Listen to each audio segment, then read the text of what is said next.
Vamos a compartir pantalla.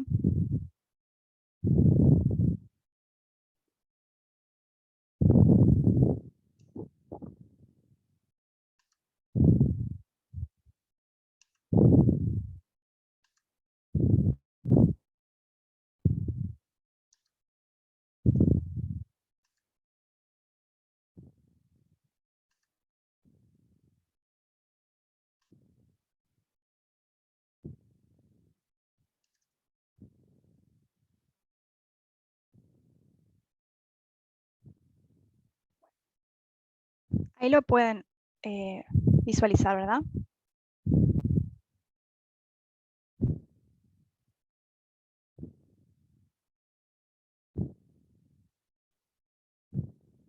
Luego esto será subido a la plataforma para que ustedes puedan acceder. Ya se les estará avisando cuando estén disponibles los videos tanto de esta jornada como de las siguientes.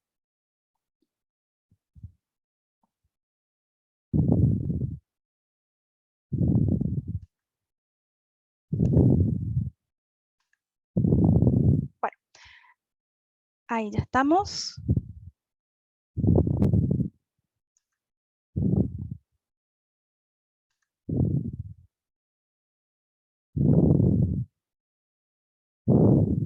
Ahí está. Bueno, Solange, cuando quieras iniciar.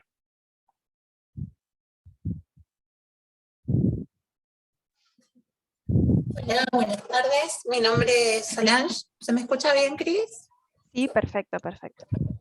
Bueno, mi nombre es Solange Agustina Ayala, soy estudiante de abogacía y trabajo actualmente para el Ministerio de Salud de la provincia en el área de salud para la diversidad sexual.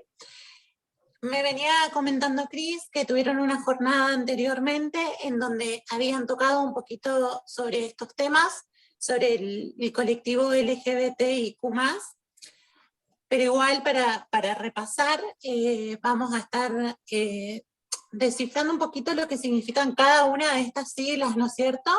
Que por ahí en el cotidiano, en lo común, solemos nombrar o solemos escuchar, pero cuando se nos aparece todas juntitas, es como que nos cuesta un poquito saber qué significa. La L significa lesbiana, que es una mujer que se siente atraída erótica o afectivamente por mujeres. Ser lesbiana es una orientación sexual, que después un poquito más adelante voy a explicar lo que es una orientación sexual, que difiere bastante de una identidad de género, digamos. La G viene a nombrar a las personas gays, que son hombres que se sienten atraídos erótica o afectivamente por otros hombres, y también es una orientación sexual. Las personas bisexuales son personas que se sienten erótica o afectivamente atraídas por hombres y mujeres, y ser bisexual es una orientación sexual. Las personas transexuales, que ahí abarcaría la letra T, que se divide en tres, digamos, las personas transexuales son personas cuya biología no corresponde con su identidad de género y que pueden realizar un cambio en ella para adecuarla. La transexualidad es una identidad de género. Las personas transgéneros, persona cuya biología tampoco corresponde a su identidad de género, pero no buscan hacer modificaciones corporales. La transgeneridad es una identidad de género también, igual que la transexualidad. Es bastante diferente a lo que es ser lesbiana, gay o bisexual. Las personas travestis utilizan una performance de género considerado distinto al suyo, sin que ello implique una orientación sexual o una preferencia homosexual. El travestismo es una expresión de género. Las personas intersexuales son personas que nacen con una combinación de características biológicas masculinas y femeninas, como cromosomas o genitales, por lo que la definición específica de su sexo biológico resulta ambigua. La intersexualidad es una condición biológica. Quizás muchos de ustedes por ahí anteriormente, en el pasado, habrán escuchado sobre las personas hermafroditas. Bueno, las personas intersexuales vienen a ser esas personas que antes se denominaban de ese modo. Las personas queer son personas que viven su identidad de género y su orientación sexual de manera fluida, sin sentir la necesidad de adoptar ninguna denominación en particular. Por ello, una persona queer transita entre la identidad de género, la expresión de género y la orientación sexual. Las personas asexuales son personas que no experimentan atracción sexual hacia ningún sexo. Ser asexual es una orientación sexual. Bueno, acá voy a hablar un poco de esto que yo decía hace un ratito, las diferencias en las que hay entre sexo biológico, identidad de género, expresión de género y orientación sexual. Muchas veces por ahí ocurren casos en donde las personas trans, las personas transgéneros, transexuales, terminan transicionando, ¿no?, al género opuesto al que se les asignó al nacer, y terminan adoptando algún tipo de orientación sexual que en teoría por ahí uno espera, ¿no? Por ahí, para ser más clara, una mujer trans que puede también enamorarse de una mujer cis o de otro varón trans. Es decir, sería una mujer trans lesbiana. El sexo biológico está categorizado a través de los aspectos físicos que tenemos al nacer. Pueden ser masculino, femenino o intersexual, que es lo que nombré hace un ratito. Y el género es una construcción sociocultural asociada al comportamiento que la sociedad espera según el sexo. Es decir, la sociedad por ahí está construida en un binarismo, que más adelante le voy a explicar lo que es el binarismo, que nos indica cómo debemos ser, si somos varones o mujeres. Siempre nos lleva para un lado o para el otro, asociado con colores, con qué tipo de profesión podemos tener y demás. Hoy por hoy ese binarismo se está deconstruyendo. La identidad de género es tal cual como cada uno la percibe a través de sus propios sentimientos. Puede corresponder o no con el sexo biológico. Ahí entrarían las personas trans y no binarias. La expresión de género es la forma en la que cada persona manifiesta su género al mundo.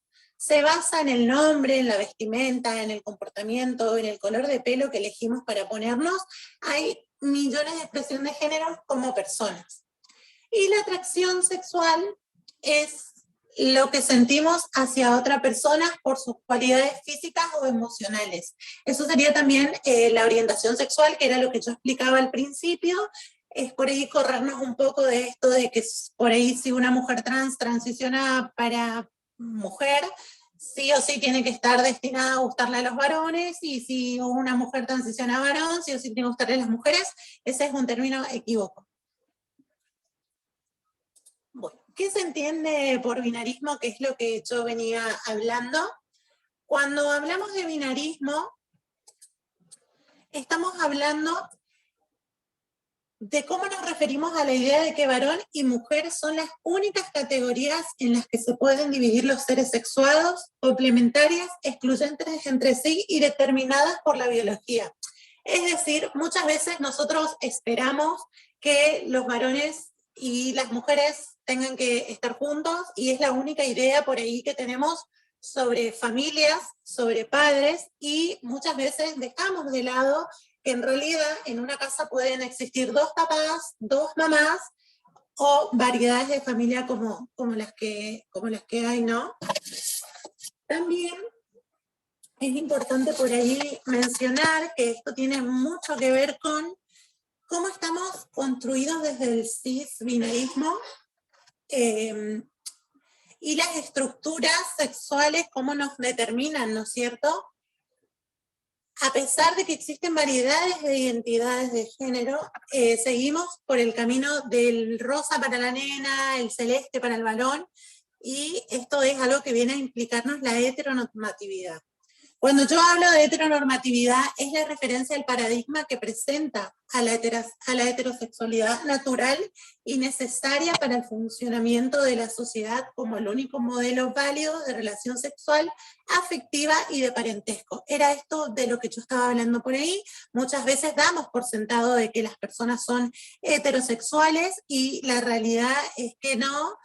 y tampoco está bueno como por ahí indagar un poco en esto, sino simplemente esperar a que las personas hablen sobre sus identidades o sobre sus preferencias sexuales, si así lo quieren compartir. La homosexualidad hace mucho tiempo, ya más de 30 años, dejó de considerarse un problema de salud mental. En 1990, la Organización Mundial de la Salud sacó de la lista de enfermedades a la homosexualidad, y este es un proceso de despatologización que lo venimos viviendo y en lo que está basada la ley que tenemos de identidad de género en el país, que ahora Cris y Víctor Hugo le van a contar. Es una ley de vanguardia y es la primera en el mundo de su tipo donde despatologiza totalmente a las personas trans. Pero este pie inicial se dio en 1990 a través de las luchas, desde 1976, que el colectivo LGBTIQ+ se organizó y empezó a salir a las calles, y fueron en un proceso lento pidiendo que se saque de la lista de enfermedades.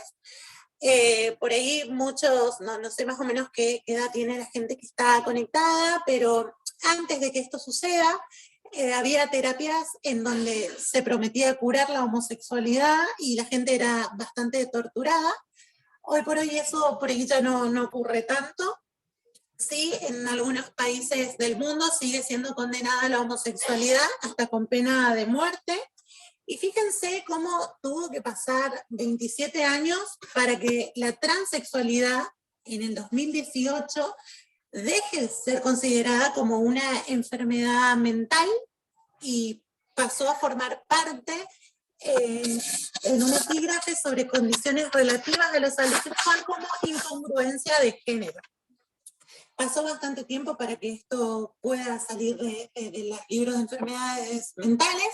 No obstante, la Argentina en el 2012 aprueba esta ley, la 26743, que yo hablaba, que es la de identidad de género, y que por ahí es muy importante porque solamente con el simple hecho de uno expresar o manifestar su identidad, se lo tiene que respetar de la forma como la que desea ser llamado y con el género que desea ser nombrado. Y como dije, es una de las leyes, las primeras en el mundo, porque en otros lugares o se judicializan o sí hay que pasar por ciertas intervenciones quirúrgicas para poder acceder a la identidad. Otro de los derechos que tenemos por ahí ganado desde el 2010 en nuestro país es el matrimonio igualitario. Es legal en 29 países del mundo, súper poquito, y los Países Bajos en el 2001 fueron los primeros en legalizar el matrimonio entre personas del mismo género o sexo. Es por ahí muy importante hablar y mencionar estas cuestiones, porque el colectivo trans, dentro de todo el colectivo LGBTIQ+, es el que más vulnerado se encuentra. Somos las personas, somos las primeras, yo soy una mujer trans, somos las primeras que somos expulsadas de nuestra familia a muy temprana edad, y también somos abandonamos el colegio, porque si no estamos en el núcleo familiar contenidos, terminamos abandonando nuestros estudios. Eso deriva a que la prostitución sea nuestra única salida laboral, ya que todavía existe un estigma social bastante marcado, y nuestra expectativa de vida es de 35 años. Por ahí hacer este enfoque y esta charla, estos talleres, está bastante buenísimo, porque la verdad que nos va abriendo la cabeza como grupo de contención, ¿no? La escuela, sobre todo, qué importante que es poder cursar nuestros estudios de manera pacífica, por así decirlo, y en un ámbito que nos respete a la diversidad sexual, porque eso después va a repercutir que en nuestras vidas, y sobre todo en las vidas de las personas trans, no sea de 35 años y no terminemos en la desidia, en la calle y sin derechos. Así que bueno, le cedo la palabra a Cris, que va a continuar un poquito más con los términos legales, y acá estoy para preguntas.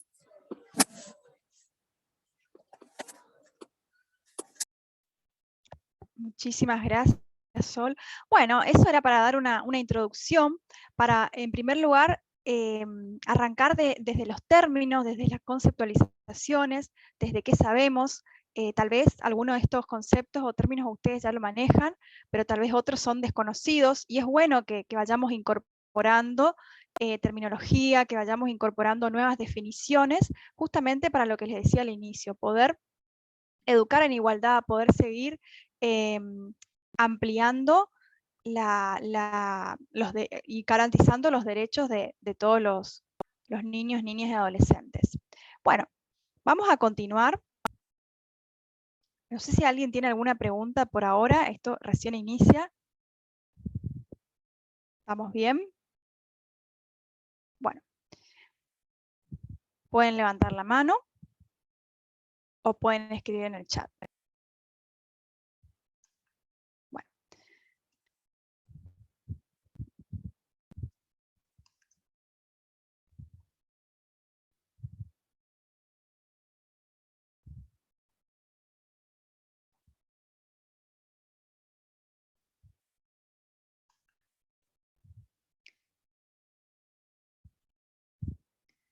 A ver, espérenme un segundito.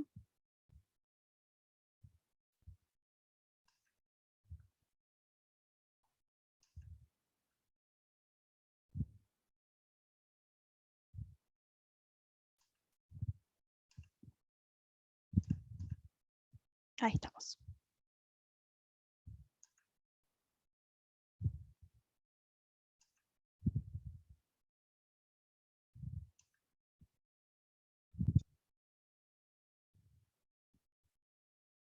Bueno, para continuar con los que les venía comentando Sol, que viene, lo que vimos hace un ratito tiene que ver un poquito con el ABC de la diversidad, porque en cierta manera estamos conociendo estos términos que son necesarios para poder avanzar en todas las cuestiones que tienen que ver con la diversidad. Yo acá les voy a mencionar algunas leyes que existen, tanto en Argentina y también, por supuesto, tenemos leyes a nivel internacional, normativa, que de alguna manera, o mejor dicho, que estamos obligados a cumplir siendo parte del Estado argentino. Pero me parecía importante recalcar estas leyes que vinieron a ampliar los derechos y garantizar derechos de las personas del colectivo de la población LGTBIQ+, que es lo que hace un ratito les explicaba Sol, de qué se tratan estas siglas que tantas veces la habrán escuchado. En primer lugar, una de las leyes que ha ampliado derechos en gran medida tiene que ver con la ley de matrimonio igualitario. Esta es una ley que surge en el año 2010 y que reconoce específicamente la unión conyugal entre dos personas más allá del género o el sexo de estas. Esta es una ley que permitió también, o de alguna manera amplió a las parejas no solamente casarse, sino que también vino acompañada de otros derechos, la garantía de otros derechos, como por ejemplo que las parejas puedan, por ejemplo, adoptar. La ley de salud mental es la ley 26.657 también del año 2010, y es una ley que es importante hacer referencia a esta cuestión de prohibición del diagnóstico en base a la elección o identidad sexual. Tiene que ver un poquito con lo que Sol comentaba hace un ratito, en cuanto a que hace no muchos años atrás se consideraba, ¿sí?, la orientación sexual o la identidad de género, específicamente, obviamente la orientación sexual homosexual, como una enfermedad, ¿sí? Una enfermedad que por supuesto debía ser curada. Entonces, esta ley de salud mental, una ley argentina, una ley de nuestro país, lo que viene a establecer expresamente en uno de sus artículos es que no se puede diagnosticar a una persona en base a esa elección o identidad sexual. La ley de identidad de género, esta ley no la voy a abarcar todavía porque Víctor Hugo se va a explayar específicamente respecto a esta cuestión, pero sí mencionar que tiene que ver con una ley que surge en el año 2012, específicamente para proteger respecto a estos cambios de identidad de género. Bueno, otra ley argentina que está relacionada es la ley de femicidio y crímenes de odio. Esta en realidad es una ley que lo que hace es modificar un artículo específico del Código Penal Nacional, ¿sí?, que lo que hace es modificar este artículo, específicamente el artículo 80, en cuanto a incorporar como agravante, ¿sí? Este artículo específicamente hace referencia a el homicidio, ¿sí? Y entonces dentro de ese mismo artículo se establecen agravantes por diferentes o por determinadas cuestiones. Específicamente con la incorporación de esta ley 26.791 del año 2012, lo que se hace es incluir como agravante cuando el homicidio de una persona fuera en base a la orientación sexual, a la identidad de género o a su expresión. Esto también es muy importante porque de alguna manera lo que se hace a partir de estas leyes es reconocer que hay crímenes de odio, reconocer que a las personas se las mata por su orientación sexual o por su identidad de género. Esto es muy importante.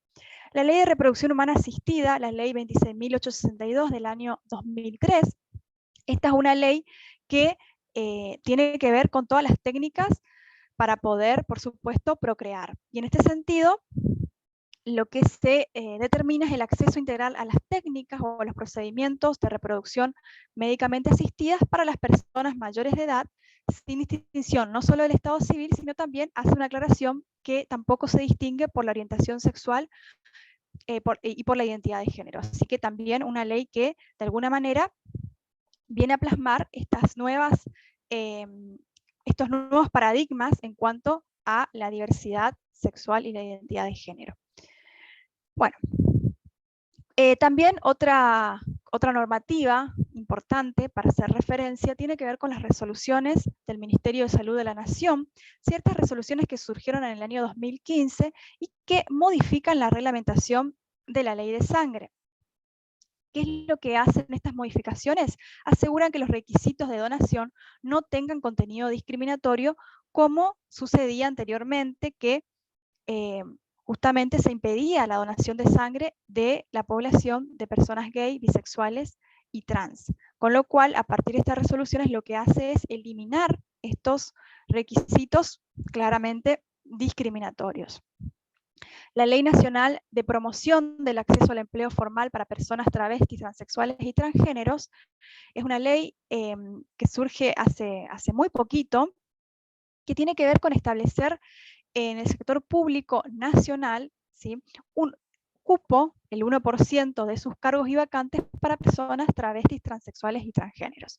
Esta ley surge de un contexto que muy bien les explicaba Sol hace un ratito, que tiene que ver con el contexto y la calidad de vida, o en realidad la falta de calidad de vida y el acceso a derechos de las personas trans. Entonces, es por esto que se crea específicamente esta ley, para de alguna manera poder garantizar a estas personas, a esta población, derechos que deberían ser garantizados para todos, pero de hecho no lo son. Entonces, es una ley que surge en ese sentido. Bueno. Luego acá me pareció importante agregar, esto tiene que ver con principios internacionales, no son leyes argentinas, pero también me parecía importante incorporar, porque estos principios de Yogyakarta sobre la aplicación del derecho internacional de derechos humanos tiene que ver específicamente con las cuestiones de orientación sexual e identidad de género.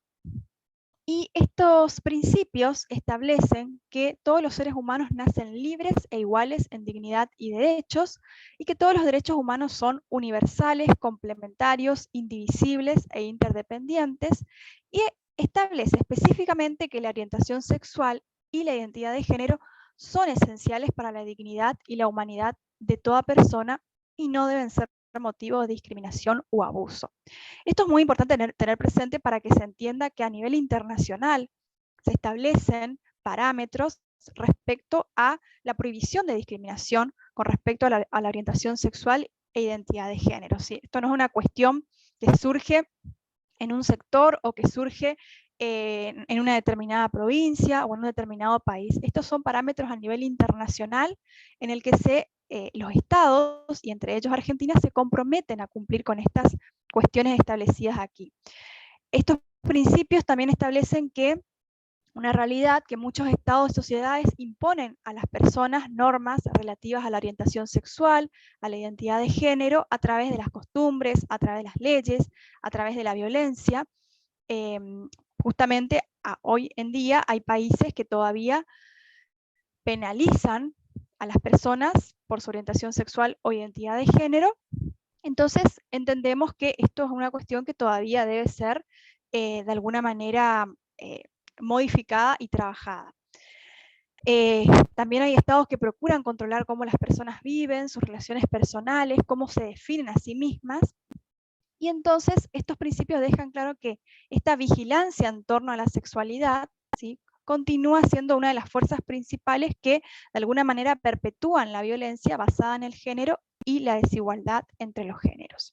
Estos principios también hacen referencia en su principio 16 al derecho a la educación, por eso me pareció pertinente traerlo a colación, donde se establece que toda persona tiene derecho a la educación sin discriminación alguna basada en su orientación sexual e identidad de género y con el debido respeto hacia estas. Así que a partir de allí es que debemos trabajar estas cuestiones de género y diversidad. Entonces, este principio también obviamente desarrolla algunas medidas legislativas, administrativas, que recomienda a los estados para que cumplan a fin de garantizar el acceso a la educación en igualdad de condiciones y el trato igualitario de estudiantes, personal y docentes dentro del sistema educativo, sin discriminación por motivos de orientación sexual o identidad de género. Bueno, acá lo que nos trae, digamos, lo que nos convoca hoy tiene que ver con el rol de la escuela frente a la diversidad, específicamente, la temática que abordamos hoy, es decir, el rol que van a tener ustedes o que tienen ustedes como agente de la educación frente a las diversidades, ¿sí? Entonces, ¿esto por qué? Porque justamente se le reconoce a la escuela, a las instituciones educativas, este rol particularmente principal que tienen, que es la tarea de educar a niños, niñas y adolescentes, siempre entendiendo desde la concepción de que estos niños, niñas y adolescentes son sujetos de derecho, ¿sí?, tanto en lo curricular como en la manera de transitar la experiencia educativa. Y también porque gracias al contacto cotidiano con los niños, las niñas y adolescentes en sus casos, tienen la posibilidad de identificar antes que otras instituciones o antes que otras áreas muchas de las situaciones de riesgo por las que atraviesan sus estudiantes. Por eso insistimos y creemos que es tan importante capacitarlos, para que ustedes, que son de alguna manera la línea de fuego, la primera línea con la que probablemente muchas veces se encuentren los estudiantes, puedan tener una buena recepción en caso de ver vulnerados sus derechos, ¿sí? Bueno, específicamente con respecto a esta ley que seguramente la conocen muy bien, pero es bueno recordar, la Ley de Educación Nacional, en su artículo 8 establece que la educación brindará las oportunidades necesarias para desarrollar y fortalecer la formación integral de las personas a lo largo de toda la vida y promover en cada educanda la capacidad de definir su proyecto de vida basado en los valores de libertad, paz, solidaridad, igualdad, respeto a la diversidad, justicia, responsabilidad y bien común. Esta misma ley, en su artículo 11, dentro de los fines y objetivos de la Política Educativa Nacional, hace referencia en su inciso F a asegurar las condiciones de igualdad, respetando las diferencias entre las personas sin admitir discriminación de género ni de ningún otro tipo. Y también este mismo artículo, en su inciso F, garantizar en el ámbito educativo el respeto a los derechos de los niños, niñas y adolescentes establecidos en la Ley 26.061, que debería ser la normativa base para todos ustedes como docentes a la hora de actuar frente a los derechos de los niños, niñas y adolescentes.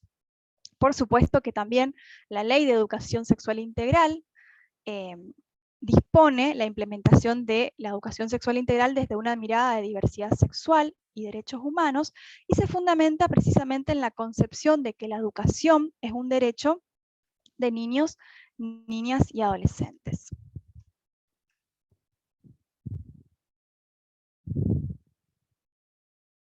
Bueno, teniendo en cuenta estas cuestiones, también es importante no olvidar ciertas obligaciones, basándonos en las leyes que vimos hace un ratito, que tienen ustedes como agentes de la educación.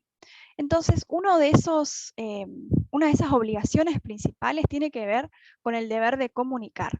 Dentro del artículo 30 de la ley 26.061, que les mencioné, esta ley de protección integral a niños, niñas y adolescentes, establece expresamente que los miembros de los establecimientos educativos, públicos o privados, que tuviere conocimiento de la vulneración de derechos de las niñas, niños o adolescentes, deberá comunicar dicha circunstancia ante la Autoridad Administrativa de Protección de Derechos en el ámbito local, bajo apercibimiento de incurrir en responsabilidad por dicha omisión.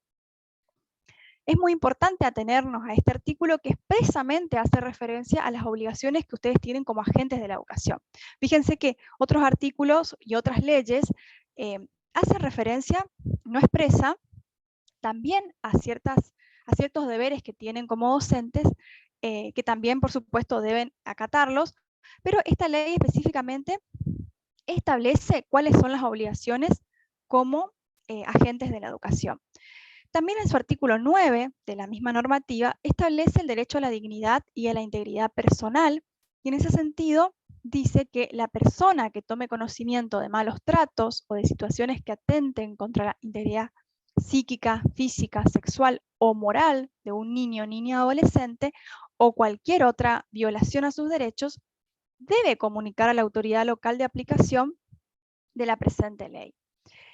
En esa misma línea, el artículo 67 de la Ley de Educación Nacional, cuando se refiere a las obligaciones de los docentes, señala específicamente en su inciso E que una de sus obligaciones es proteger y garantizar los derechos de las niñas, niños y adolescentes que se encuentren bajo su responsabilidad, por supuesto en concordancia con la Ley 26.061, la Ley de Protección Integral de los Niños, Niñas y Adolescentes. ¿Y por qué de alguna manera traigo a colación esto?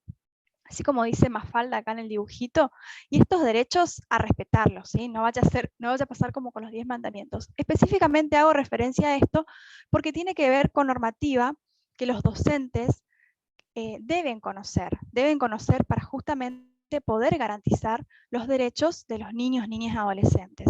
Es un deber que tenemos, que tienen como agentes de la educación, poder conocer para garantizar. Y además, como les venía diciendo hace un ratito, ampliar, conociendo nuevas terminologías, conociendo nuevas definiciones, conociendo un poquito más de las diversidades, tanto sexuales como de género, de nuestros estudiantes.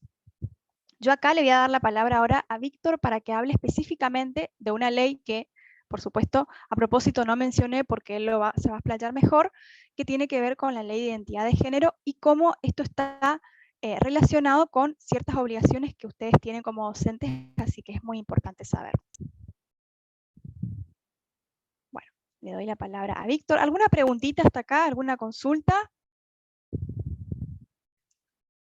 A ver, les reactivo los micrófonos un ratito. ¿Estamos bien? Bueno. Muy bien.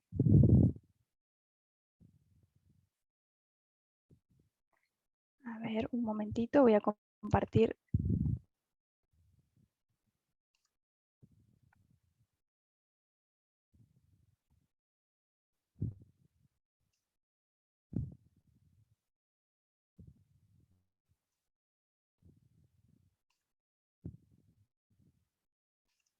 Ahí estamos.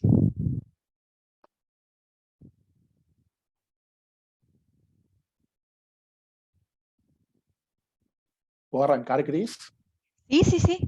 Dale, bueno, muy buenas noches a todos. Gracias a la gente del Ministerio de Educación de la provincia, a Cris Vigay, que ella, no sé si lo comentaste, Cris, pero ella es la directora actual del municipio capitalino de diversidad.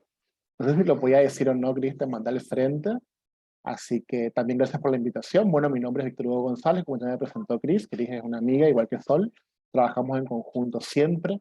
Creo que también estos tipos de encuentros manifiestan la necesidad de comentar el trabajo colaborativo y en equipo que se hace de las distintas áreas, porque creemos que este es el tiempo de los equipos y esa es la forma de poder llevar adelante el intento muchas veces de ir dando respuestas a distintas problemáticas que se dan en este marco de en este marco de acciones y en este marco también, por supuesto, de buenas prácticas, que es lo que buscamos con este tipo de encuentros y charlas. Así que muy agradecido, Cris, por la invitación que nos hiciste a la Dirección de Diversidad de la provincia.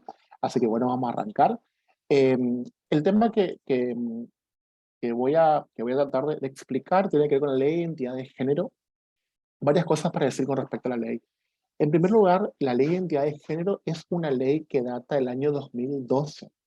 Ya pasaron 10 años desde esta ley y muy poco se conoce de la misma y mucho menos se habla de ella. Yo en primer lugar, como parte, ¿no es cierto?, de este encuentro, les quiero proponer que la puedan leer.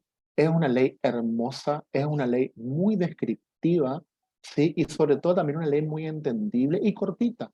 La leemos en una cuestión, en menos de creo que 15, 20 minutos, uno lee esta ley y la puede interpretar y la puede llevar adelante también, porque además esta ley, aparte de ser una ley descriptiva y como comenté, muy amena en la lectura, también da herramientas. Es una ley que tiene muchas herramientas y sumando a esta ley también comentarles que existen dos decretos reglamentarios de la misma, los cuales son el 1007 del año 2012 y el 903 del año 2015.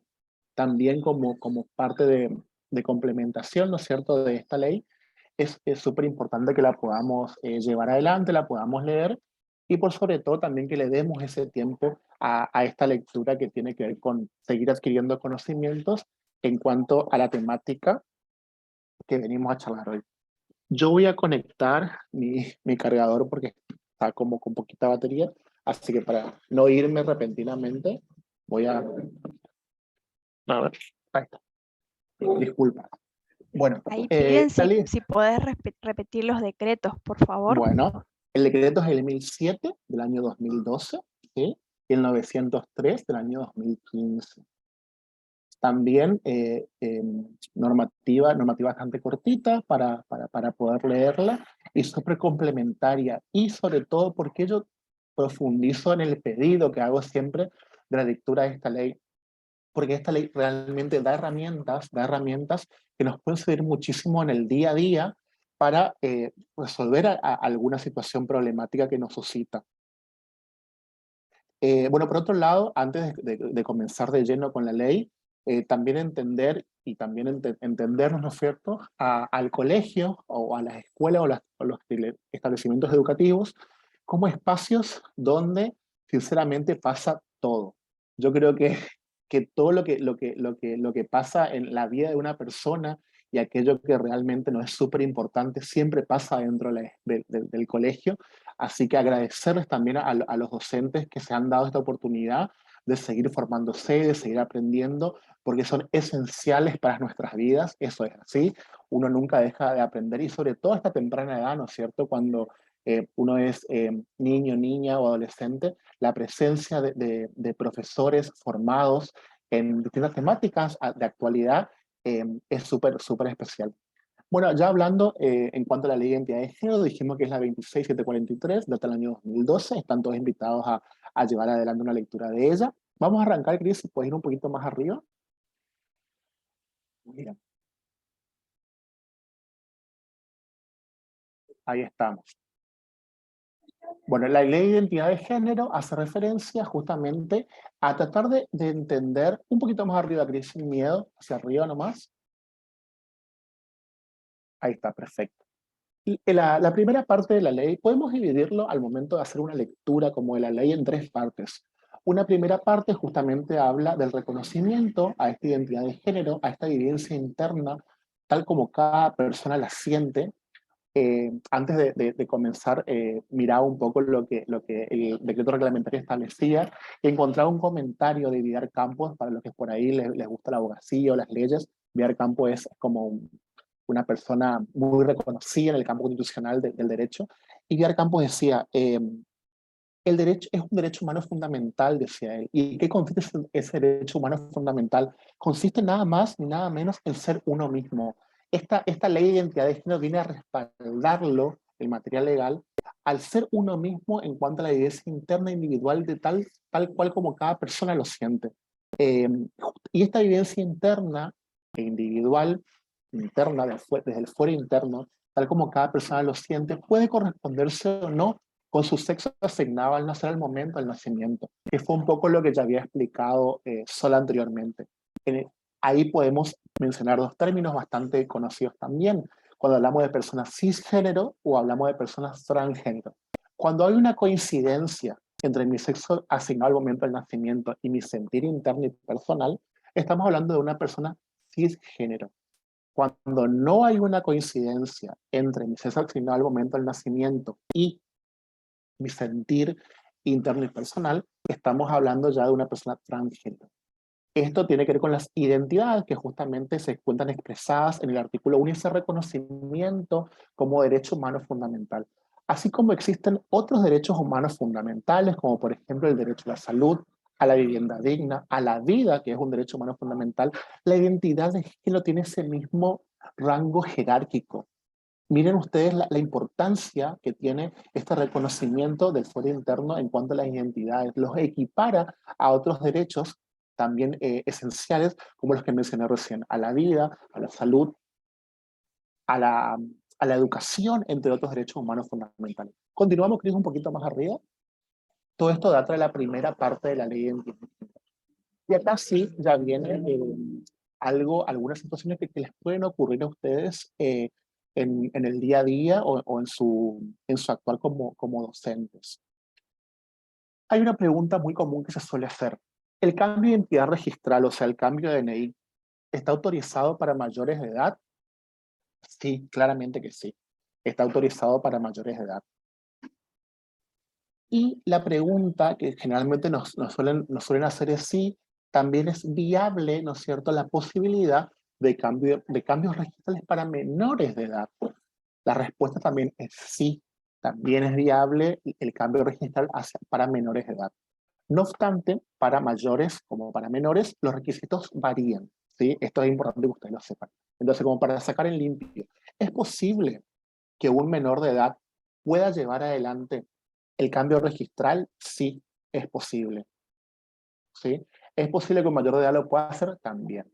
Voy a comentar ahora un poquito qué se puede solicitar en ese cambio registral. Obviamente el género, ¿sí?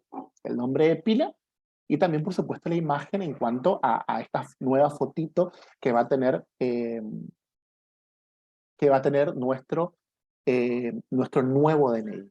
No obstante, este trámite, que es meramente administrativo, tiene ciertos pasos.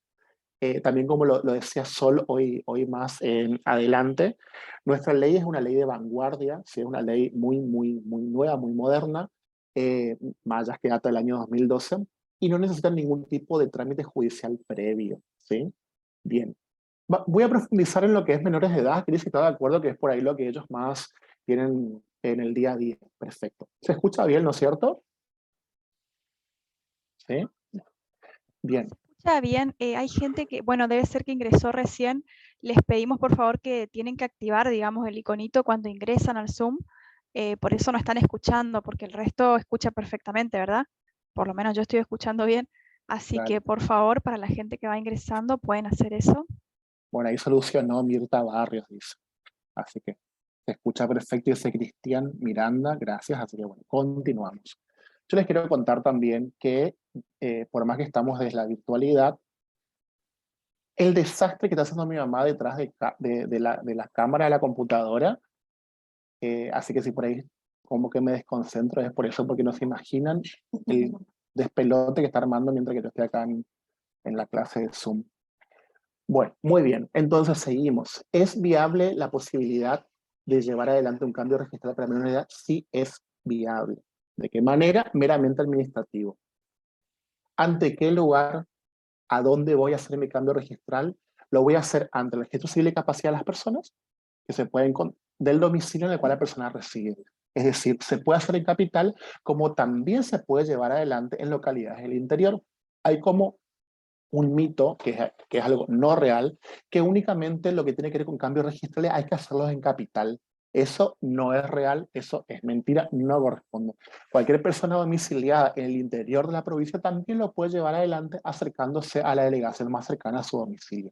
Hay gente del interior también, Cris, acá, ¿no? Del interior de la provincia. Vale, perfecto. Entonces, primer dato a tener en cuenta. ¿Lo puede hacer en capital? Sí. ¿Lo puede hacer en el interior de la provincia? También. En el caso de menores de edad, hay un formulario tipo que el decreto reglamentario lo establece como tal, donde irán los datos de la persona, o sea, del menor de edad, con su nombre, nombre anterior, digamos, número de DNI. Bien, para una cuestión, antes de continuar, no es una cuestión en cuanto a la voluntad del oficial público de aceptar o no aceptar. Acá hay una ley que tiene que ser respetada, ¿sí? No hay una cuestión de aceptación. No es una cuestión de aceptación, es una cuestión de respeto a la ley. Simplemente como eso. Hay una ley de identidad aprobada en el año 2012 que es obligatoria en todo el territorio. Si hay algún agente, funcionario del registro civil, que no lleva adelante el trámite que por obligación tiene que hacerlo, hay que recurrir ante organismos como el nuestro, como la Dirección de Diversidad de la provincia o las direcciones de diversidad municipales, para llevar adelante el procedimiento adecuado para el cumplimiento de esta normativa. ¿Sí? No es una cuestión de aceptación o no. Uno internamente puede pensar, puede aceptar lo que quiere. ¿Sí? No obstante, digamos, es una cuestión de respeto a una ley. Uno puede estar o no de acuerdo en un montón de cosas, pero hacia afuera el respeto a esta ley es obligatorio en todo el territorio de la República Argentina.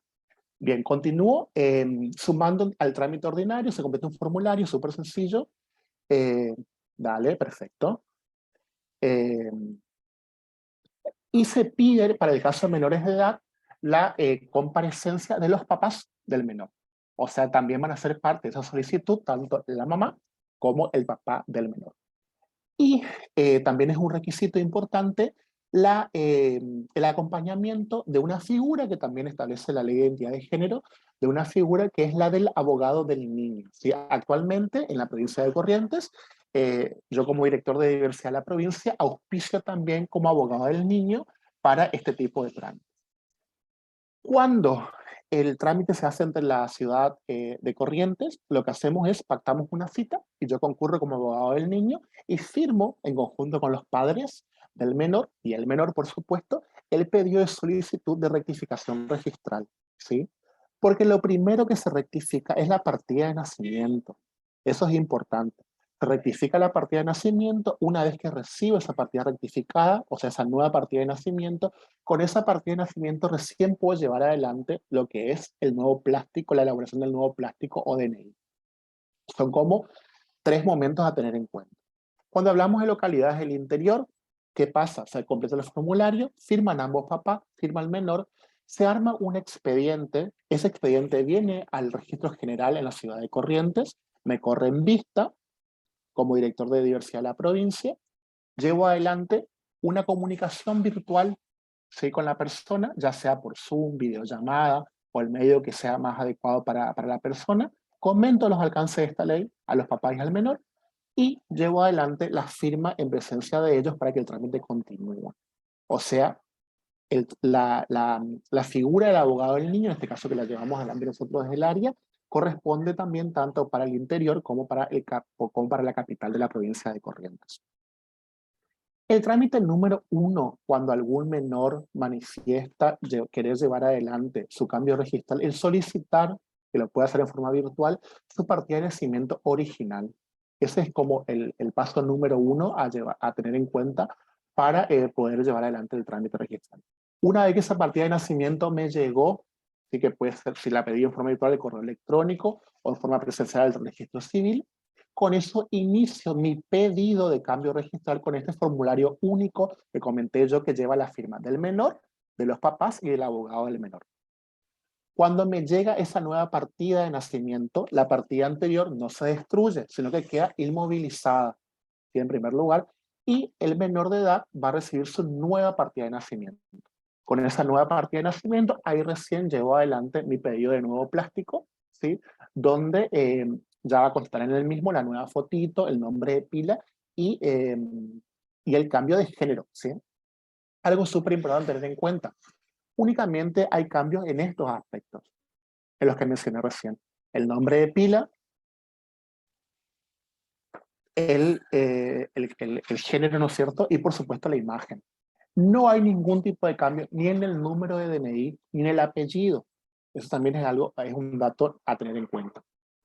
No obstante, este procedimiento, que después igual le puedo pasar material para que lo puedan leer de forma más detenida, no obstante, este procedimiento es importante que el menor de edad debe ser tratado como tal conforme el artículo 12 y conforme otros artículos complementarios de la ley del momento mismo de su manifestación. Por ejemplo, yo soy Víctor, ¿sí? Y yo manifiesto ante las autoridades del colegio, docentes o quien fuere, que yo no quiero ser más tratado como Víctor porque yo soy Victoria, debo ser tratado como tal desde el momento mismo en que mi manifestación ocurrió. ¿Por qué?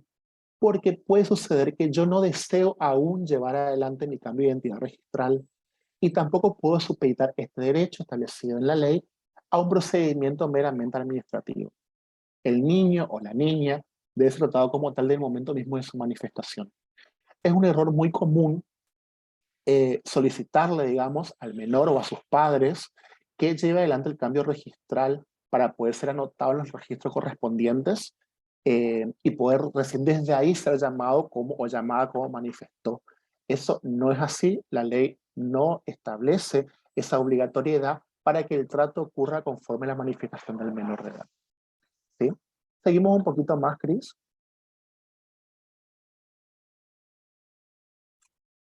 Pues eso ya comentamos todo.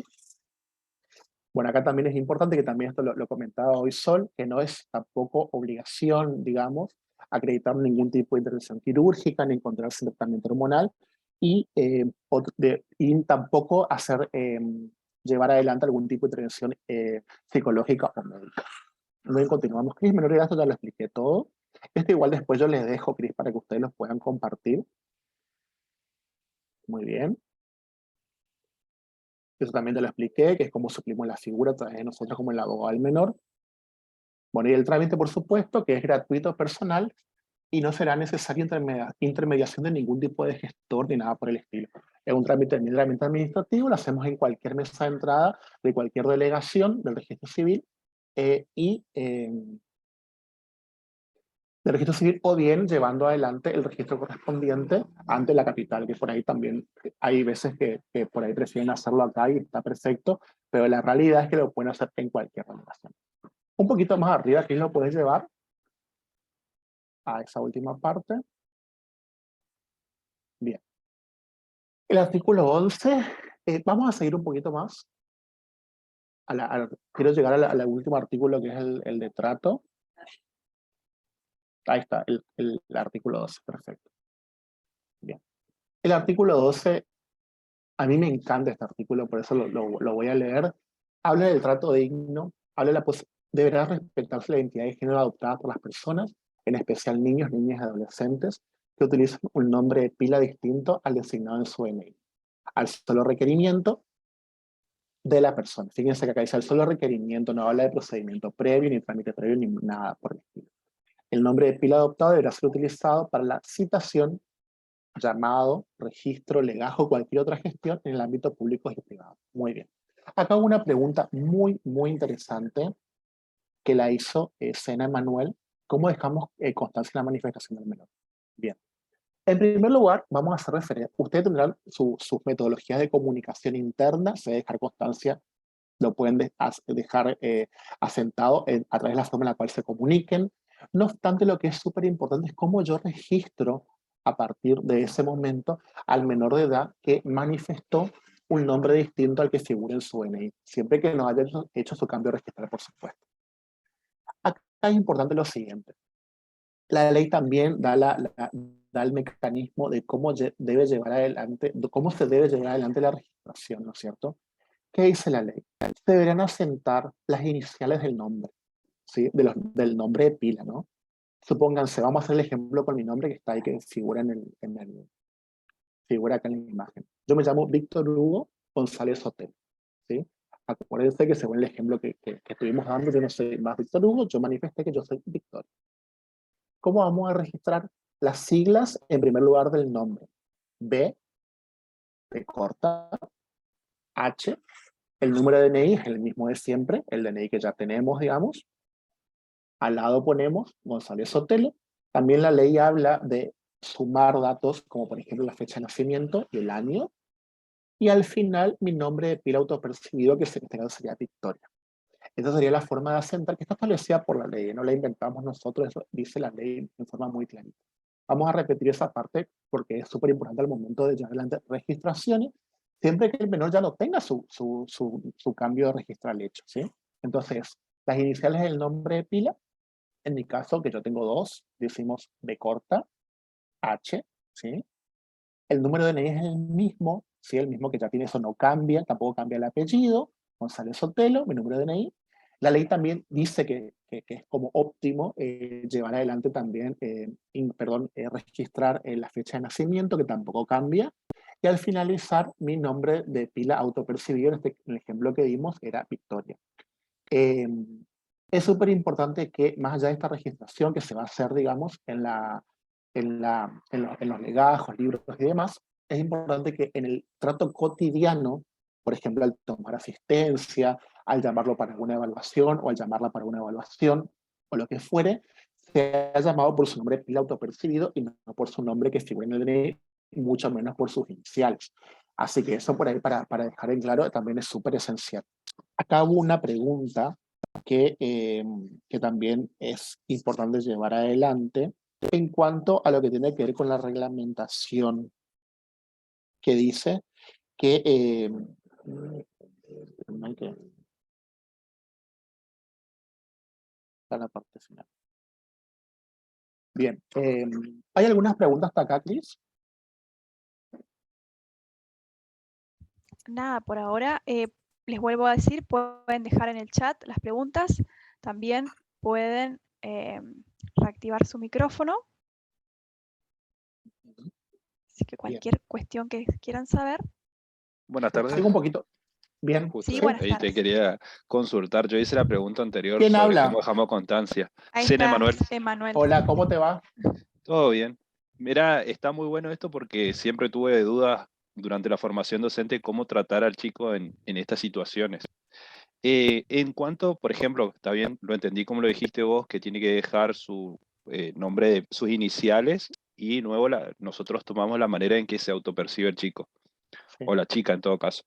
sí. En ese sentido, por ejemplo, en el caso de los parciales, el chico debería identificarse con su nombre, así tal cual lo dijiste vos, o cómo se autopercibe. Sí, mira, con respecto a lo que tiene que ver con la auto, digamos, registración, sí, por supuesto. Ella, mira, en el caso acá lo importante es por individualizar a la persona. Si Claro, estamos hablando de un examen, digamos, y si yo, por ejemplo, fui Victoria González, y vos sabes que soy yo, digamos, creo que claro, escribiendo Victoria González ya está más que bien, digamos. No obstante, los registros que son de docentes, los registros por ahí que ustedes los tienen más internos, o lo que tiene que ver con actuaciones suyas, digamos, sí la ley da esta indicación de que son las iniciales, el apellido, el número de DNI que es el mismo, fecha de nacimiento si te entrara, digamos, en esos espacios, y el nombre de pila autopercibido. Pero yo creo que la persona con que escriba Victoria González en el ejemplo que di, y ustedes puedan identificarla sin ningún problema, es más que suficiente. Hay que también tener en cuenta esto que hablábamos un poquito hoy, ¿no es cierto?, de trabajar el trato digno, la empatía, y por ahí quizás no sea tan cómodo para la persona tener que escribir sus iniciales. Entonces por ahí si podemos colaborar nosotros y auspiciar de que ese trato sea llevado adelante de la mejor manera, y no hay ningún tipo de inconveniente de poder identificarla como tal, creo que escribiendo Victoria González es más que suficiente. muy bien, gracias. No, a ustedes, gracias por la pregunta. Bueno, algo que me olvidé de comentar, Cris, que en el caso que el menor de edad decida llevar adelante su cambio registral, el registro civil se encarga de auspiciar, digamos, de correrle vista o de anoticiar a algunos lugares, no a todos, por supuesto, no a todos los lugares que nos gustaría, como por ejemplo al Banco Central, a la Inspección General de Justicia. Hay varios lugares donde el registro auspicia, digamos, informa sobre este cambio registral. No obstante, también el artículo 11 del decreto reglamentario dice que cada interesado tendrá a su cargo las rectificaciones que fueran menester a realizar para su propio beneficio, ¿sí? Frente a entidades públicas o privadas, tales como títulos de estudios, que ahí entran ustedes, digamos, legajos personales, cuentas bancarias y comerciales, historias clínicas, membresías, entre otras. Algo que también me olvidé de comentar es qué pasa, por ejemplo, si hay una persona que lleva adelante su cambio registral, ¿sí? Y luego decide volver a su identidad anterior. ¿Lo puede hacer? Sí, lo puede hacer. Pero en ese caso ya no sería un trámite meramente administrativo, sino que lo tendría que hacer por vía judicial. También puede suceder que el menor de edad no tenga el acompañamiento de los papás. Entonces también en esos casos deberá llevar adelante su cambio registral ante el Poder Judicial de la provincia, o sea, el más cercano a su domicilio. Bueno, con respecto, hay una pregunta hermosa ahí, pero no me dice el nombre, porque me dice Galaxy J8, no creo que sea el nombre. ¿Quieren abrir el micrófono? Y así escuchamos, para que escuchen todos la pregunta. Sería re interesante. Es re linda esa pregunta. Yo le pido a Solange que prenda su cámara. Ya empecé a dar órdenes, ¿no? Porque ella sabe muchísimo también, así nos ayuda a responder para que sea más... Para poder a ver, por ahí si no conocen, pueden identificarse quienes ingresaron cuando aparece nada más su número de celular, pueden ir a los puntitos que aparece al costado y se pone la opción renombrar. Entonces ahí pueden cambiar o poner el nombre y apellido para que podamos conocernos y saber quiénes están hablando del otro lado. Bien. Con respecto a la vestimenta, que ahí también hay una pregunta, la verdad, gracias. No sé, Mayra Vera, gracias. Bien. Bueno, con respecto a las vestimentas, es exactamente lo mismo, ¿sí? La vestimenta va a ser acorde a su identidad autopercibida, ¿sí? Y también debe ser respetada, ¿sí? O sea, también debe ser respetada la vestimenta que la persona desee llevar conforme a su identidad autopercibida.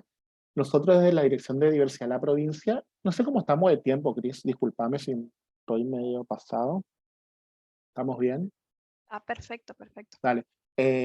Hemos hecho, también elevamos ahí en conjunto con Cris algunas recomendaciones o sugerencias a DICEPA, que es el organismo que hace de nexo entre ustedes y las familias. Así que también hay algunas propuestas que hemos hecho que ojalá dentro de poquito se puedan llevar adelante. Bueno, Sol quería... vestimenta, Sol también si quería sumar ahí un toque.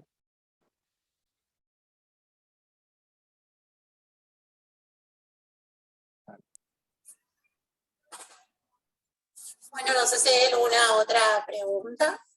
Sí, preguntas fueron dos. El uso de sanitarios en primer lugar, que también podemos charlar un poquito de eso, es súper interesante. Y el tema de la vestimenta, el cambio de vestimenta.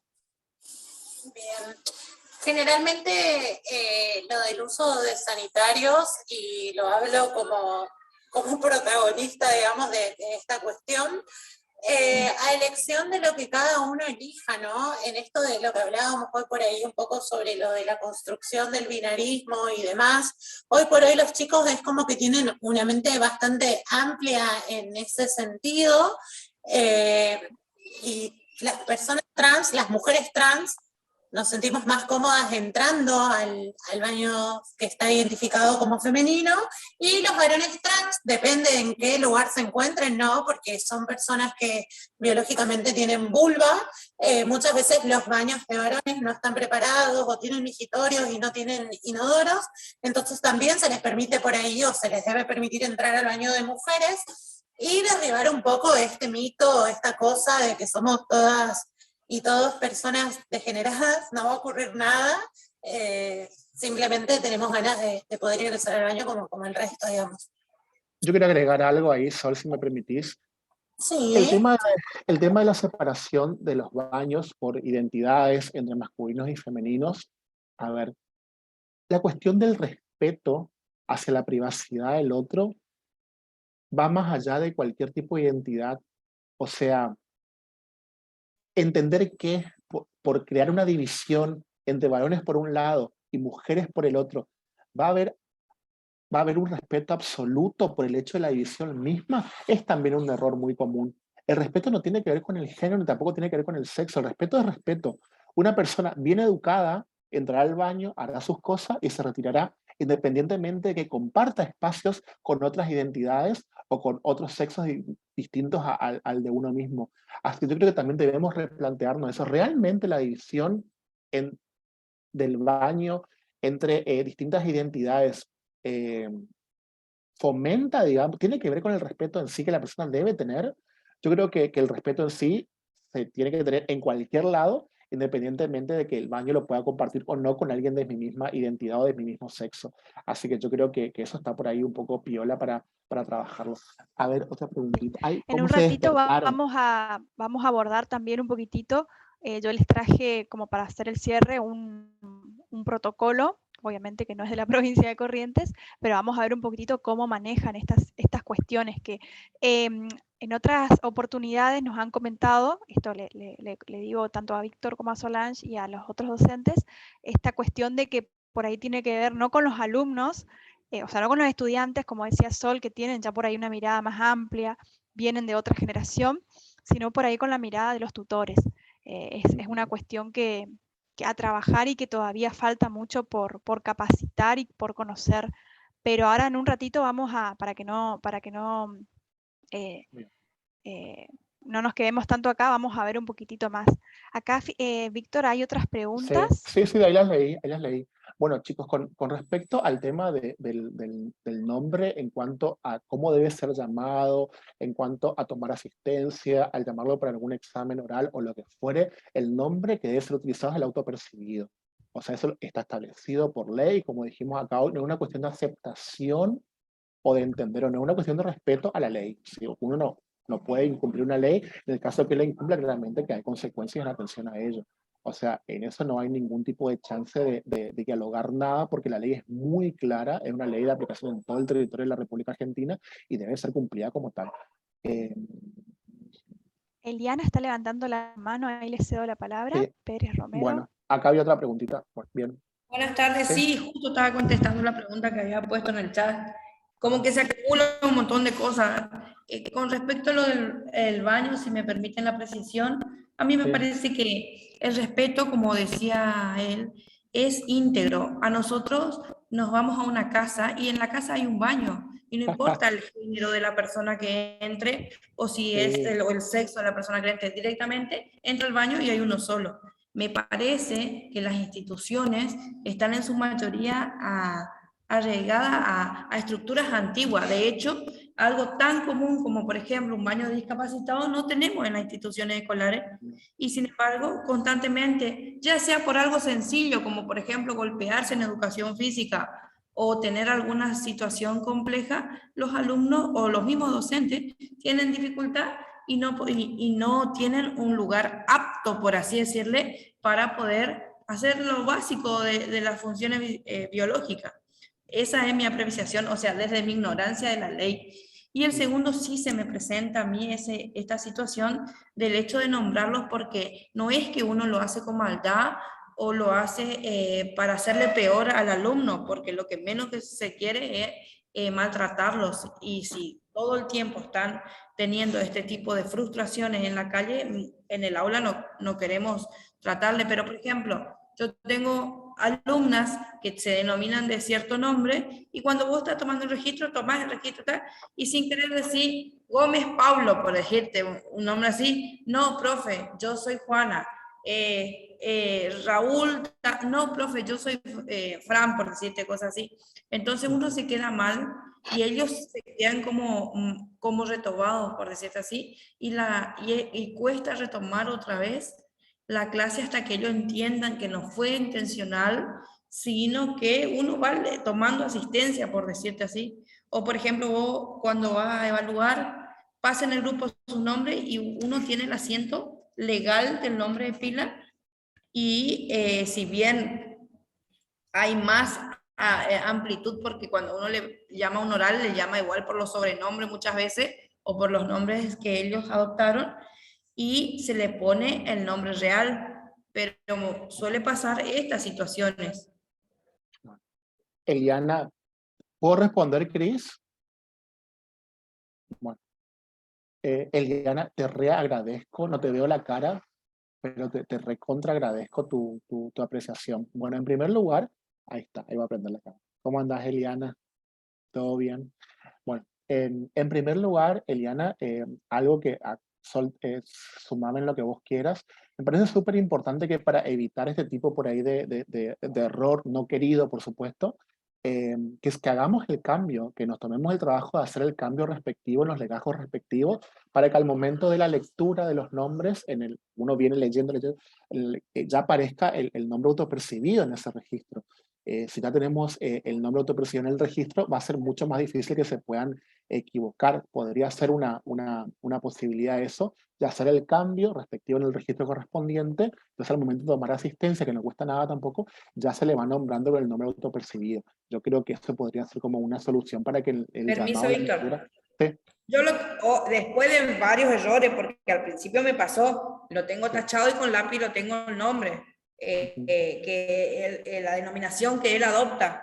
Ahora, Sí. cuando yo tengo que hacer los informes, muchas veces me pasó de que sí, ¿quién era este? Ah, sí, era Juan, por decirte.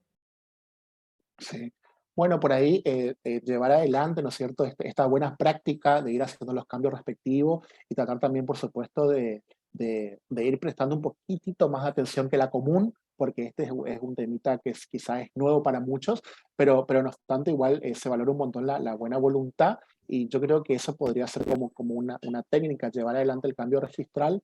Es una posibilidad que está muy, muy piola para que la llevemos a la práctica. Sí, paso un minuto. Bien, con respecto al tema, Cris, vos querías hablar con respecto. Sol, si querés agregar algo. Sí, por ahí es recalcar esto que vos decías que es bastante importante, ¿no? De identificar a la persona que no se define con el género que tiene asignado en el documento. No debe ser muy difícil, no debe haber muchas personas dentro del aula. Y por ahí, para agregar algo más con respecto a lo del baño, por si queda algún tipo de dudas, yo en mi experiencia, cuando empecé a tener estos episodios de discriminación, sobre todo por ahí hablarlo con la preceptora, lo hablé y no es que me habían hecho un baño aparte, pero empezaba a entrar en el baño de los profesores para evitar cualquier tipo de violencia o situación incómoda para las personas del colectivo. Bien. Yo quiero que, bueno, hoy por ahí lo dijo también un poco Eliana. Imagínense estar toda una mañana o toda una tarde sin poder ir al baño. O sea, debe ser terrorífico, y aparte debe ser muy nocivo a la salud. Nosotros tenemos otros casos también vinculados a adolescentes, pero ya mayores de edad, 18 años, 19, que me dicen, Víctor Hugo, yo durante toda la noche, cuando salgo a bailar, a recrearme con mis amigas o mis amigos, no puedo entrar al baño. Imagínense toda una noche no entrar a un baño. Imagínense no entrar a un baño todos los días, de lunes a viernes, en el turno que le toque llevar adelante su vida estudiantil, digamos. Sin duda alguna debe ser, es muy perjudicial, no únicamente en lo emocional, sino también, por supuesto, en lo físico. Así que es un tema a resolver. Hay varios antecedentes de buenas prácticas en cuanto al tema del baño. Con respecto, hay lugares donde se van a llevar adelante baños mixtos, donde los baños que existen se empiezan a usar como baños mixtos. Hay otros colegios que han adoptado posturas intermedias, que es un poco lo que decía Sol acá, encontrar como una tercera opción, ni masculino ni femenino, una tercera opción mixta, digamos, donde las personas que no se sientan identificadas o cómodas en ninguno de estos baños pueda llevar adelante sus necesidades fisiológicas. También podría ser como una alternativa. Acá Sol cuenta que en la práctica ella, el colegio resolvió, digamos, y ella pudo entrar al colegio, al baño de docentes. Es también, pues, por supuesto, una opción. Lo ideal sería de que en infraestructura tengamos esta posibilidad de contar con alguna opción más, o directamente la posibilidad de poder convivir entre todas las entidades y que cada uno pueda hacer sus necesidades cómodamente. Sí, la Ahí hay ley, sí. una persona, pero no sé quién es, Galaxy A3, que está levantando la mano. Sí, soy yo, Alejandra Pelufo. ¿Qué tal? Que Buenas tardes. Hola, ¿cómo Eh, andás? Bien, ¿cómo estás? Yo vuelvo al tema de que si no está en el registro el nombre, acá hay o sea, es una institución. Y una institución también me parece a mí que tenemos que trabajar en equipo. Sí. No todos los profesores vamos a tener, diríamos, el acceso a saber cuándo quiso cambiar su nombre, pero por eso mismo siempre está el preceptor. Eso yo creo que tiene que ser un grupo, o sea, un trabajo en equipo. Al toque nos tienen que comunicar los preceptores o al toque tendríamos que nosotros, los profesores, comunicar a los preceptores. Me parece a mí, no sé. Esa es Sí. mi visión, mi postura. Bueno, yo coincido con lo que decís vos, que eso lo había dicho un poquito al principio cuando arranqué con la exposición. En Sí, estas situaciones, el trabajo en equipo es en equipo, esencial. es esencial. Sí. Es esencial. A mí me encanta una frase que dice: este es el tiempo de los equipos. Sin duda, este es el tiempo de los equipos. Y es Ajá, esencial. Y sobre todo lo que también decías vos, la comunicación, el diálogo, ¿no? sí, Para que justamente, hoy también lo decía un poco Eliana, decía, todas las frustraciones, decía ella, que ya la persona vía el momento mismo que salió salió de la puerta de su casa a la vereda a sí, tomar el colectivo, quizás.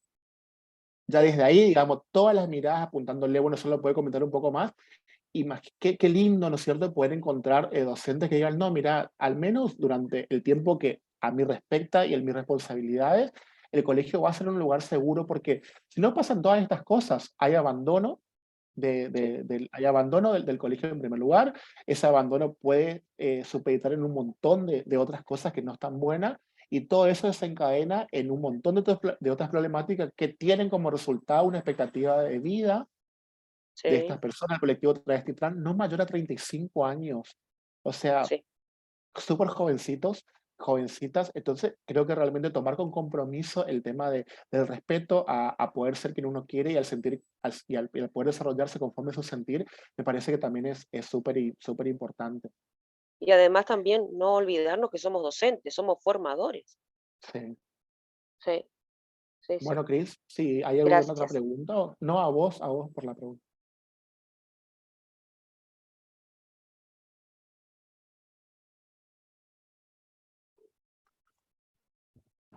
Bueno, yo voy a continuar para dar un cierre nada más, que es un poquito de lo que ya se estuvo hablando, Se puso pero lindo, yo, Cris, ahí, ¿eh? Se puso bastante piola. sí, sí, sí. Sí, sí, es la idea, justamente lo que queremos acá y venimos a aportar con Sol y con Víctor, es que ustedes puedan sacarse las dudas y que puedan hacer una participación dinámica para que justamente sea enriquecedora la jornada. Bueno, vamos a ver un poquitito más a ver, esperemos un poquito. Ahí está. Voy a compartir.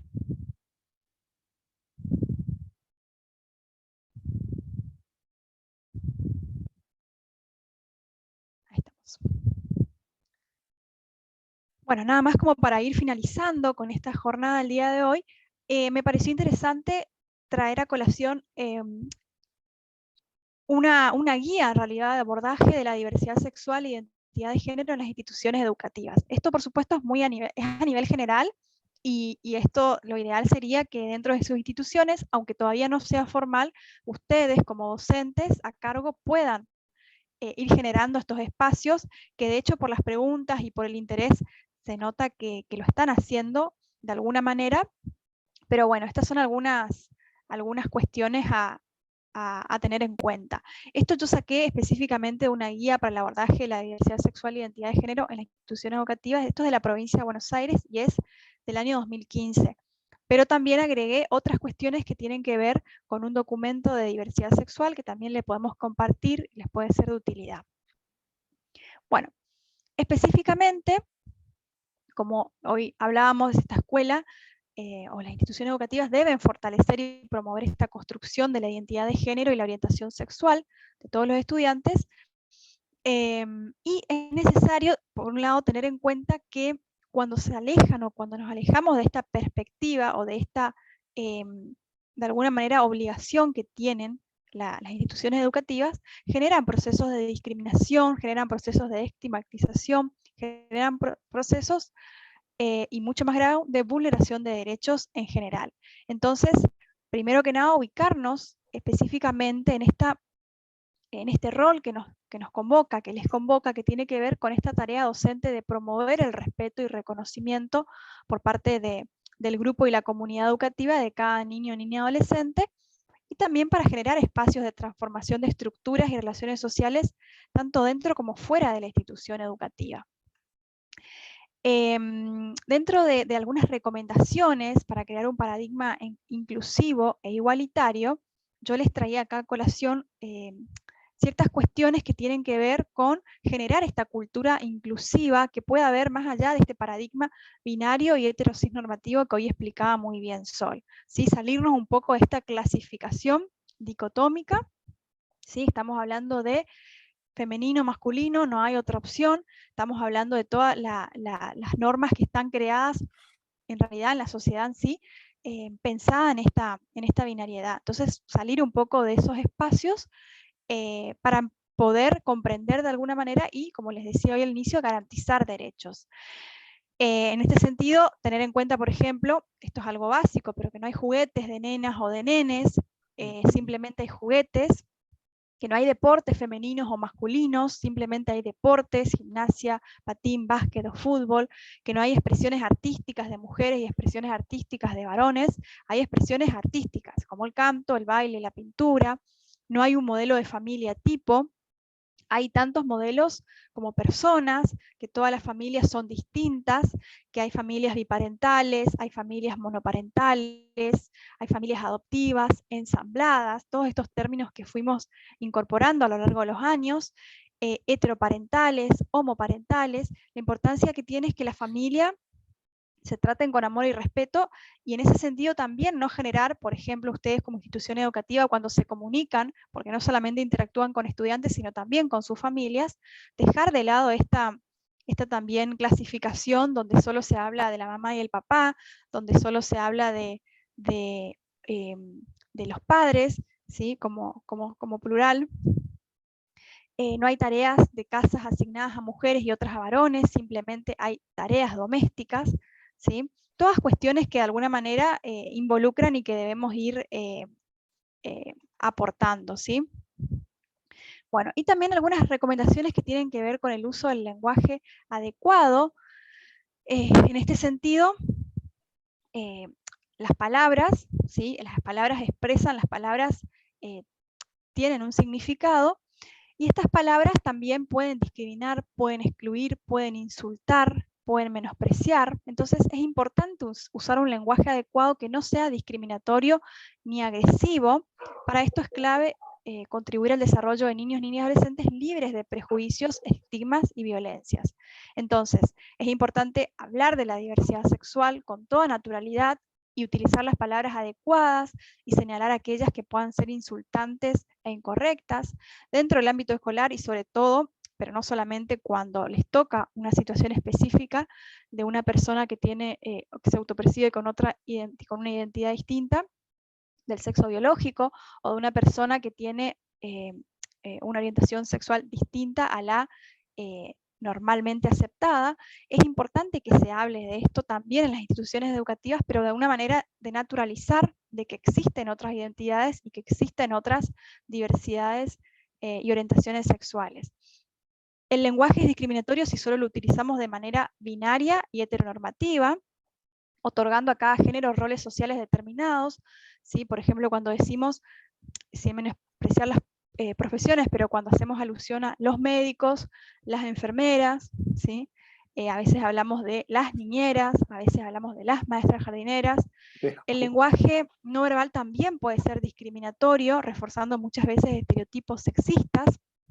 Y también es importante hablar de las diferencias corporales y llamar partes con su nombre. Esto por ahí tiene que ver más cuando se trata de niños y niñas, pero también es bueno para el caso de los adolescentes.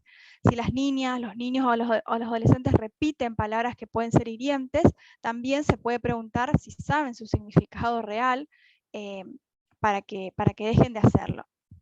Y otra cuestión muy importante es explicar que no es un insulto ninguna orientación sexual y ninguna identidad de género, y que no existe una única manera de expresarlo, que no es un insulto ni la palabra, ni el ser lesbiana, gay, bisexual, trans, transgénero, travesti, transexual, intergénero, intersexual, todos estos términos que estuvimos trabajando recién. Es importante utilizar también los artículos y adjetivos en base a la autopercepción de la persona, y no de lo que vemos o creemos, ¿sí? Como hoy les decía muy bien Víctor, internamente cada persona puede tener su visión, su manera de ver las cosas, pero hay que respetar, tenemos leyes, por eso les traje a colación todas estas leyes, tanto nacionales como internacionales con las que contamos, que debemos respetarlas, no están ahí nada más de adorno, sino que debemos cumplir con esta normativa, y específicamente como agentes de la educación que trabajamos en instituciones públicas, debemos respetar y garantizar estos derechos para los niños, niñas y adolescentes. Por ejemplo, cuando se habla de hablando de las identidades de género, cuando una persona se autopercibe como mujer trans y se identifica como Natalia, usar, ¿sí?, los artículos y los adjetivos tal como esa persona se autopercibe, la, una, ella, etc. Si se autopercibe como varón trans, también usar él, un, ¿sí? Dependiendo de cómo cada persona se autopercibe, cómo cada estudiante se autopercibe. Es importante respetar estas cuestiones, por más que sean a veces, como decían, difícil recordarlas o difícil acostumbrarse, ¿sí? Son derechos que nosotros como agentes de la educación no podemos vulnerar. El abordaje también de la identidad de género en las instituciones educativas tiene que ver con, en caso de, bueno, esto ya lo hablamos con Víctor, pero nada más para refrescar la memoria antes de dar por finalizado, llamar al estudiante por el nombre de pila elegido. Recuerden que el nombre de pila hacemos referencia a los nombres, ¿sí? Los nombres con los que con que cada persona se identifica. Las planillas de inscripción y los estados administrativos en general deben dar cuenta de la diversidad de configuraciones familiares y también de la identidad de género asumida por los integrantes, por estos estudiantes. Las entrevistas, las estrategias para interactuar o comunicar con las familias o los niños, las niñas y adolescentes, también se debe propiciar un clima de confianza, de respeto, de reconocimiento mutuo, ¿sí? Evitando estos procesos de victimización que violentan al estudiante o al grupo familiar en todo este proceso. Y también lo que tiene que ver con, bueno, no se deben solicitar diagnósticos médicos, endocrinógenos, psicológicos, psiquiátricos, dado que no se requiere, ¿sí?, para reconocer la identidad de género autopercibida. Bueno, esto también ya lo vimos. Si no hay adecuación de DNI, recordar que el número de documento debe ser, es lo importante para la validez, para el reconocimiento de cada estudiante. Y para el uso de los espacios institucionales, este tiene que ver específicamente con la guía de abordaje de este protocolo que les estaba mencionando. Se acordará con todos los actores institucionales, esto lo hacen específicamente en estas instituciones, a partir de las necesidades personales, ¿sí? Por ejemplo, no se puede obligar a este niño o niña adolescente a ir a un baño que no quiere, tampoco esta segregación en el uso del baño de los docentes si es que no quiere. Solo hoy comentaba que en el caso de ella aceptaba esta opción, era válida para ella, entonces está perfecto.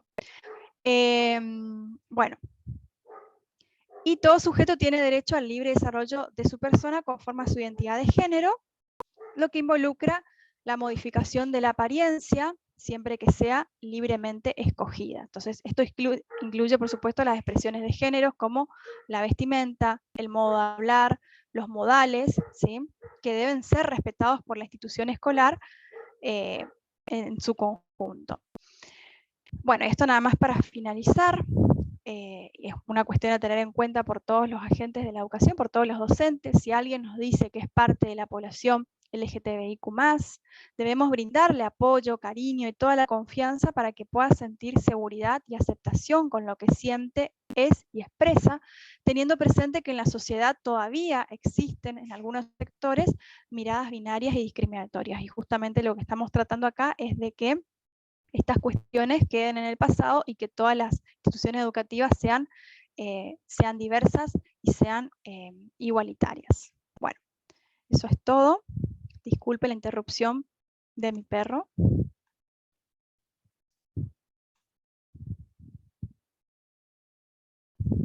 A ver, acá hay preguntas, las situaciones.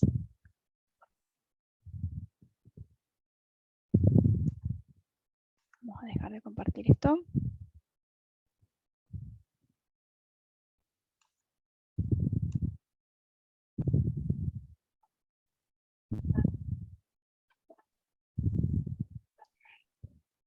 Esta pregunta de Catalina que dice si el alumno o alumna puede decir yo me autopercibo y tenemos que cambiar el nombre. Sí, profe, yo decía, en nuestra institución se planteó siempre la situación donde los tutores vinieron a manifestar la situación y cómo nosotros íbamos a apoyarlos, digamos. O sea, los tutores nos vinieron a plantear. Mi pregunta es si el adolescente solo viene y nos dice, yo me quiero llamar de tal manera, ¿eso es válido o sí le tenemos que dar la información a los padres? A eso me refiero. Otra cuestión que ustedes tienen que saber específicamente es que como una persona se autopercibe su nombre independientemente, o sea, estamos hablando de personas en general, independientemente de que sean mayores de edad o que estemos hablando de niños, niñas, adolescentes, a su sola, digamos, con su sola expresión basta para que se respete su deseo de ser nombrado de acuerdo a la manera que quiere. O sea, no necesita la aceptación, ¿sí?, de sus tutores, no necesita la aceptación de sus progenitores, ya sean de su mamá, de su papá, solo de su mamá, no necesita de sus representantes legales para nada. Como hoy les explico, esto estamos hablando con una cuestión de nombrar a la persona, ¿sí?, en general. Lo que sí hoy les explicaba a Víctor es que cuando se tiene que hacer el cambio registral, sí hay ciertos requisitos para los niños, niñas y adolescentes, sobre todo niños y niñas que nos vamos a acatar, digamos, al desarrollo progresivo de estas personas. Pero no, si un estudiante acude a la escuela y dice, quiero que me nombren de esta manera, ustedes lo deben hacer, o sea, no necesitan el permiso, sintetizando, no necesitan el permiso de sus tutores o sus representantes legales para hacerlo. O sea, ustedes como docentes no lo necesitan y ustedes como docentes están amparados por la Ley de Identidad de Género para poder respetar y garantizar ese nombre tal como se autopercibe una persona. No sé si esa era la pregunta.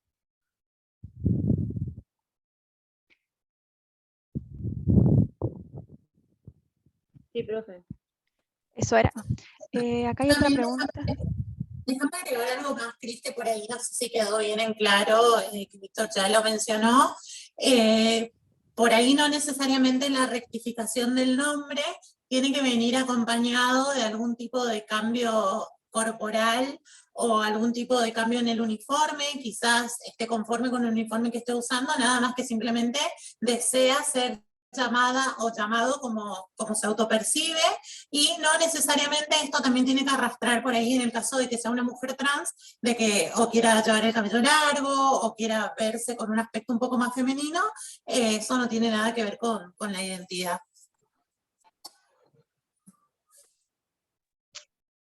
Sí, esa también es una muy buena aclaración, muchas gracias, Sol. A ver, ¿qué otra consulta?